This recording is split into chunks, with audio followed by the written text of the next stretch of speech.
Hello and welcome to the Beyond 6 Seconds podcast. I'm your host, Carolyn Keel, and I am thrilled to be here with today's guest, Courtney Stewart. Courtney is the founder and CEO of LipRevolt, a cosmetic brand specializing in lipstick that promotes social activism. Through LipRevolt, Courtney aims to inspire people to fight for what they believe in and to speak up for others. LipRevolt donates 15% of its net profits to organizations that support women's rights, civil rights, and LGBTQ rights. Courtney started her career in public service after receiving her BA in political science from Spelman College and her MS in terrorism and homeland security policy from American University. Courtney, welcome to the podcast. Thank you so much. Thank you for having me. Yeah, I'm really excited to have you here today and to learn more about LipRevolt. So, to start off, how did you get the inspiration to start LipRevolt? It's funny because it is a combination of my life story, events that were going on in 2018, and then I also saw a need for my career. So the first thing, I would be remiss if I don't say who I am and what makes me me. So my name is Courtney, as you stated. I am a former foster child. I am a sexual assault and abuse survivor. I am an intersectional feminist, and I am really, how can I put this? I am really passionate about fighting for equality and making sure that marginalized people are getting what they deserve. Mm-hmm. So that's one part of it. Mm-hmm. The other part is I've always loved lipstick.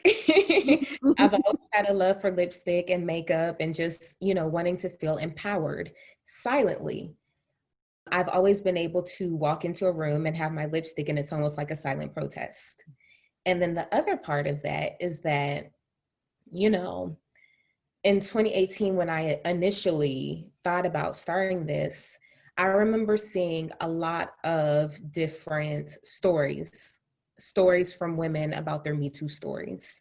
And because I have my own Me Too story, I wanted to really do something that would impact their lives and make sure people know that it's okay to tell their stories and that you are not what happened to you.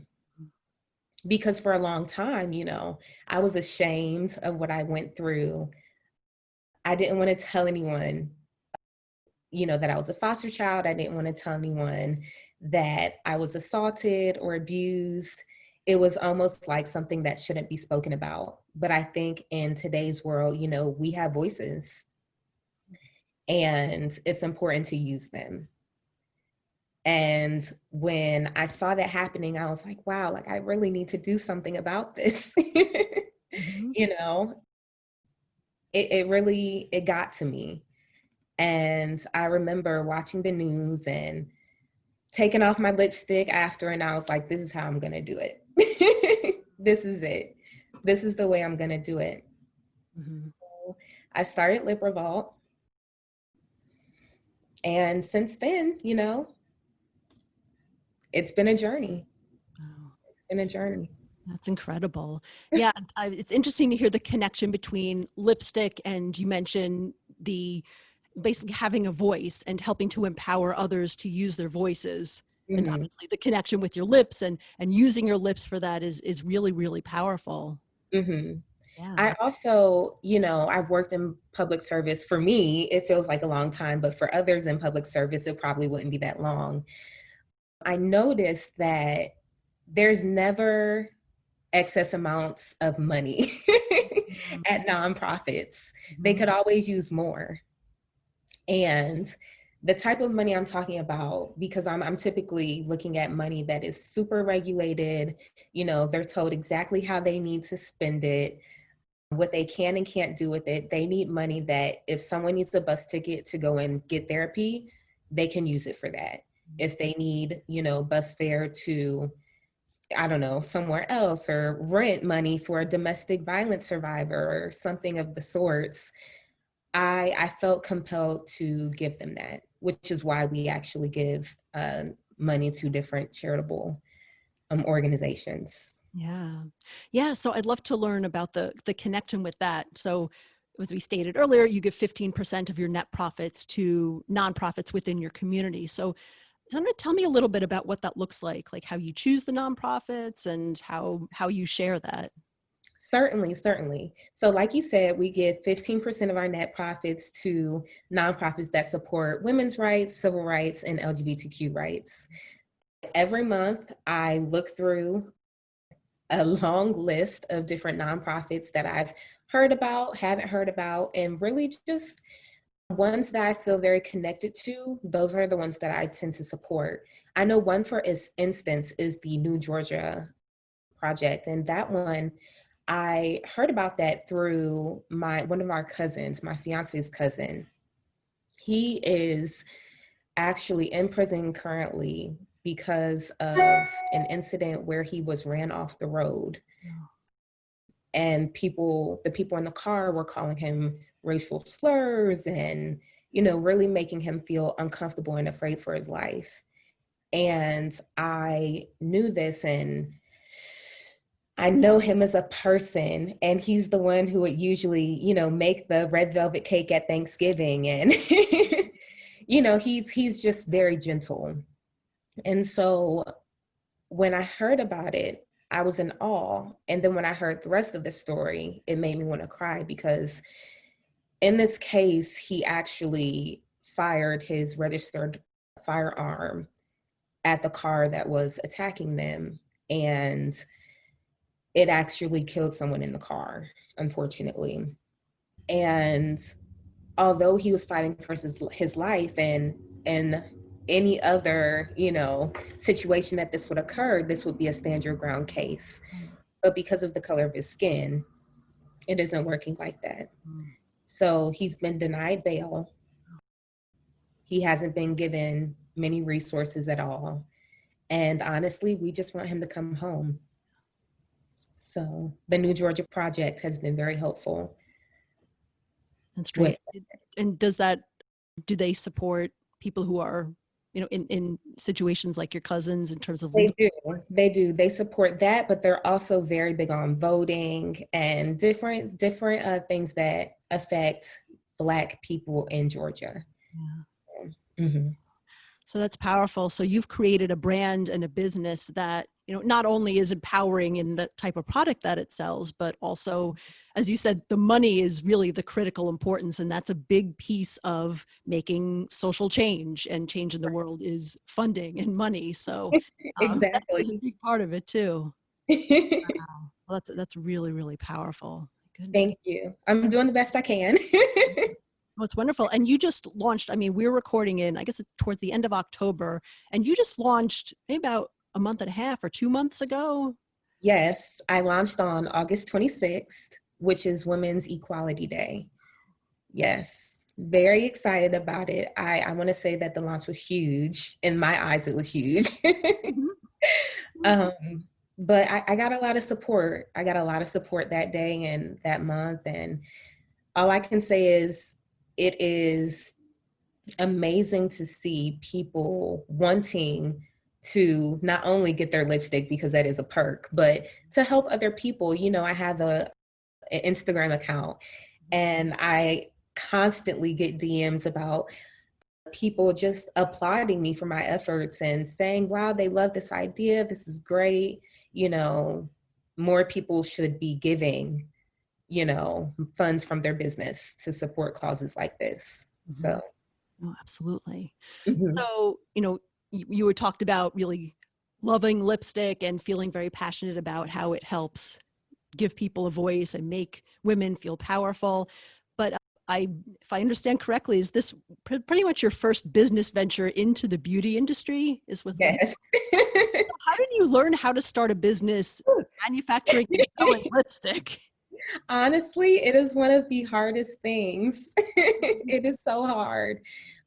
I know when I first started back in 2018, I initially thought I had found a manufacturer for the lipstick, and unfortunately, I lost like $3 or $4 grand trying to start it. The business, they just, the samples were great. I loved them. And then they sent me the final product and I couldn't use any of it. Oh. Because it wasn't stable. There was like a clear liquid on top of all of the lipsticks. And then I could never contact them after. They never got back to me. So I just, I think with every step I've gone, I've had a few mistakes, and that's just one of them that I've had to deal with. But I think I have gotten in the swing of things for the most part. And I definitely vet all of my manufacturers much more than I did in the beginning because of that reason. Yeah. No, I mean, it's the things that you have to learn from, I guess, and sometimes you have to go through the experience to get an idea of the types of obstacles that you'll hit. Wow. Yes. But other things were not as difficult. When I was designing the boxes, it was easy for me to find designers. It was easy for me to find and sample different box prototypes and really, make it my own, which is what I feel like I did. So cool.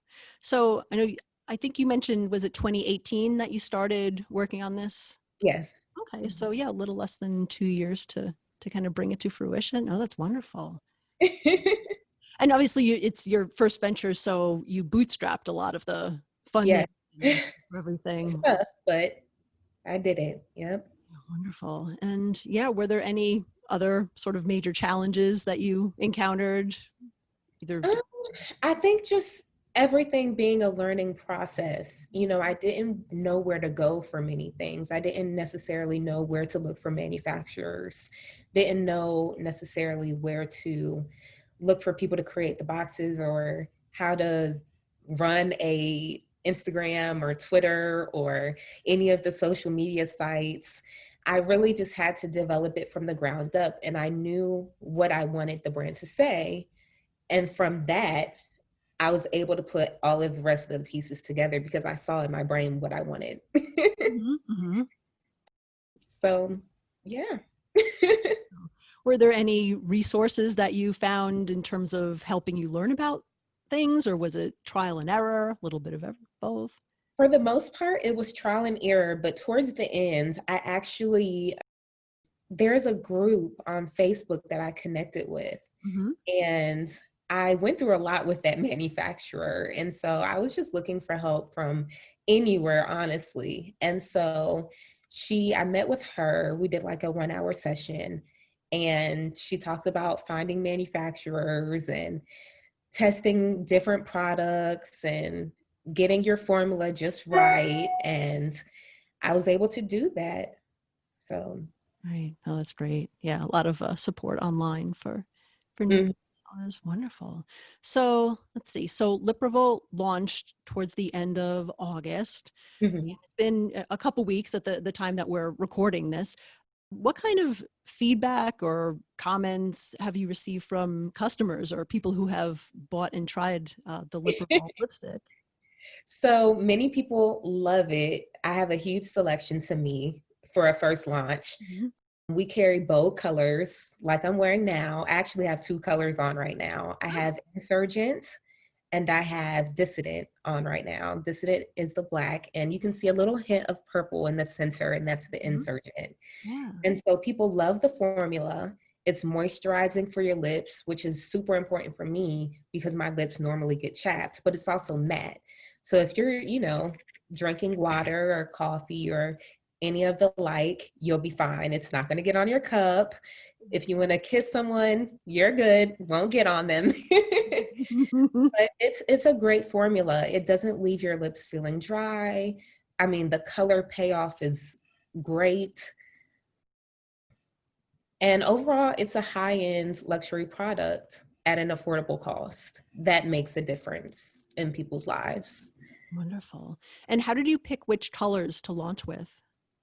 So it was really important for me to choose bold colors that look great on all complexions. And I've always found it hard for me to select bold colors without looking like a clown. And so I tested and tested, and I knew that for me, purples, pinks, reds, different colors looked great on me. And with some of the undertones in lipstick, you won't even need a lip liner. Like, I'm not wearing a lip liner or anything with lipstick. And that was one of the goals that I had. But I also wanted colors that kind of match the names that I had for them. So when I think of a dissident, I think of black, like just, a true black color. And when I think of an insurgent, I think of, a deep purple. So I did a mixture of looking at the names I knew I wanted and also the colors that looked great on all complexions. And I matched them. I actually did a survey to some of my friends and coworkers, and just to see if the names fit with the colors like they did for me, and surprisingly they did. So very cool. Okay, so you've got the bold colors, but you've named the colors in ways that kind of match up with the type of color that it is. Yes, absolutely.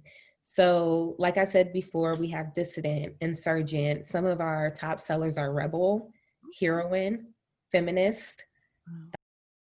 We have we have 9 colors that are all named after, to me, people who are ready to fight for what they believe in. So wow, that's really awesome. Wow. So yeah, I mean, I know it's still kind of early days for LipRevolt, but what other kind of big goals do you have for LipRevolt, either, in the next few months? I want to expand. I would love to launch another line in March of next year. That is, I don't want to tell you too much, but a nude for every color lipstick. I would definitely want to launch one of those. It would be my sovereign line because to me, every woman is a queen. So I would definitely want to launch that. And the reason why I say March is because that's Women's History Month. Right. So I have been very intentional with the things that I've done for LipRevolt, and I intend to continue that. So any lines that come out in the future, or anything else that I do with LipRevolt, it's going to still be mission based, and it's still going to empower the people who are using it. So wow, that's wonderful. Yeah. So right now you're selling online. Yes. Are you thinking of expanding into retail locations, or still too early to tell? It's too early to tell. I don't see that happening within the next 6 months, only because of everything going on with the pandemic and not being able to really get in contact with some of the stores to do that. But in the future, absolutely. Absolutely. So I love to see LipRevolt in Target or Walmart or, Sephora, Ulta. Yeah, no, that'd be amazing.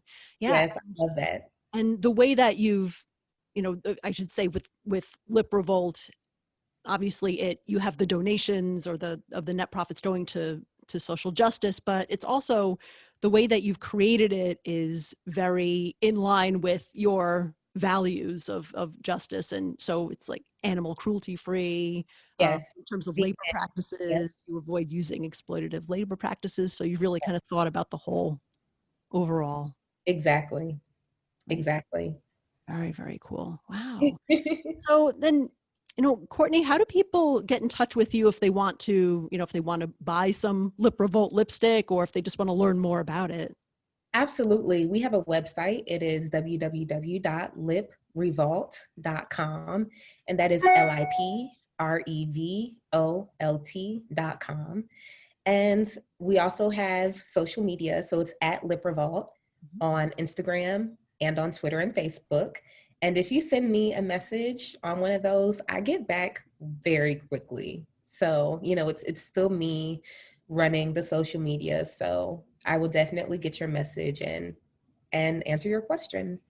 Right, wonderful. So I'll put links to those in the show notes of the podcast so that people can find it easily when they're. Yes. Also, I do want to mention, if anyone wants to get support from LipRevolt, with, for their nonprofit, just let me know in my direct messages on Instagram or anywhere else, and I will definitely consider them.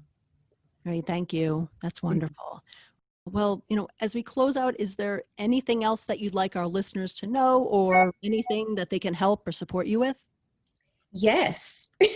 So, it's that time for voting. I just want to send a message about voting. It's super important. And I'm not going to say who to vote for, but you know who I'm talking about. Vote for him and not him. But yeah, I just want to send a message about voting and make sure that you are, really thinking about others when you cast your ballot this year. Mm-hmm. Yeah, absolutely. And I know that even if this episode may air after the election, so we may not know how it ends, but it's always, there's still other votes involved. It's not just local elections, all of that. So it all matters. It all ties together. So yeah, please go out and vote. Very good. So yeah, Courtney, thank you so much for being on my show. I'm excited to get to talk to you right at the beginnings of LipRevolt, and to see how it grows and how it helps change the world. So thank you so much for doing this, for putting together this wonderful business, and thanks for being on my show. No, thank you for having me.